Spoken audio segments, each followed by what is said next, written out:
جسم کا ایک ایک آرگن اس مہارت سے خودکار نظام کے تحت کام کرتا ہے کہ ہماری عقل دنگ رہ جاتی ہے۔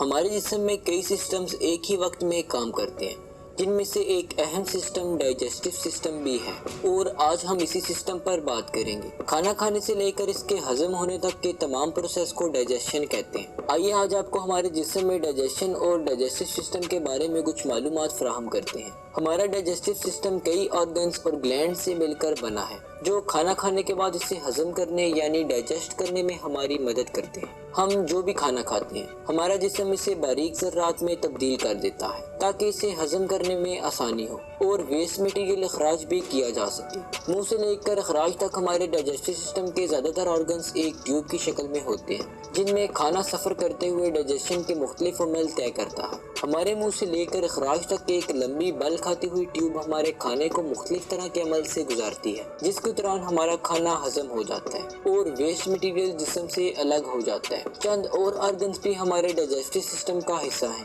جو ڈائجیشن کے دوران مختلف طرح کے کیمیکلز کا اخراج کر کے ڈائجیشن کو پورا کرنے میں مدد دیتے ہیں اور اس عمل کو مزید آسان بنا دیتے ہیں۔ ڈائجیشن کا پروسیس منہ سے شروع ہوتا ہے۔ ہم کھانا کھاتے ہوئے اسے منہ میں چبا چبا کر چھوٹے ٹکڑوں میں تبدیل کر دیتے ہیں۔ اس عمل میں ہمارے منہ میں پائے جانے والے تھوک کے گلینڈز ہماری مدد کرتے ہیں۔ تھوک میں شامل اجزاء ہمارے کھانے کو چبانے میں مدد دیتے ہیں اور ہمارا کھانا پہلے سے چھوٹے ٹکڑوں میں تبدیل ہو کر مزید عمل سے گزرنے کے لیے تیار ہو جاتا ہے۔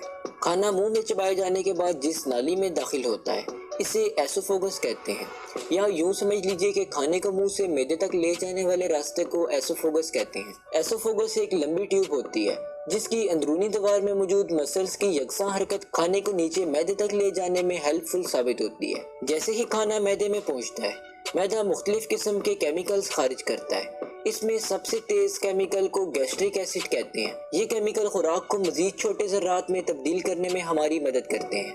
معدے میں کیمیکل پروسیس سے گزرنے کے بعد کھانا اسمال انٹسٹائن یعنی چھوٹی آنت میں داخل ہو جاتا ہے۔ چھوٹی آنت کے پہلے حصے کو ڈیوڈینم کہتے ہیں اور دوسرے حصے کو جوجنم اور آخری حصے کو ایلیم کہا جاتا ہے۔ چھوٹی آنت میں نظام ہضم یعنی ڈائجسٹو سسٹم کے دوسرے اعضاء سے بھی مختلف انزائمز شامل ہو جاتے ہیں۔ یہ انزائمز چھوٹی آنت کی اندرونی دیوار سے نکل کر خوراک میں جذب ہو جاتے ہیں اور کھانے کو مزید باریک ذرات میں تبدیل کر دیتے ہیں۔ چھوٹی آنت کے بعد کھانا بڑی آنت میں شامل ہو جاتا ہے۔ بڑی آنت میں ہضم کے عمل کے دوران کھانے میں سے پانی اور سوڈیم کی طرح کا ایک کیمیکل جسے الیکٹرولائٹ کہتے ہیں الگ ہو جاتے ہیں۔ بڑی آنت کے پہلے حصے کو سیکم کہتے ہیں، جو کہ اپینڈکس سے جڑا ہوتا ہے۔ بڑی آنت میں مختلف طرح کے بیکٹیریا خوراک کو ہضم کرنے میں ہماری مدد دیتے ہیں۔ اس کے بعد کھانا بڑی آنت میں سے ایک نالی میں سے زگ زیگ طریقے سے گزرتا ہوا نالی کی آخر تک پہنچ جاتا ہے۔ عمل کے آخری حصے میں پورے عمل کے بعد بچ جانے والا ویسٹ مٹیریل ریکٹم نامی حصے میں تب تک کے لیے جمع ہو جاتا ہے جب تک اخراج کے راستے جسے اینس کہا جاتا ہے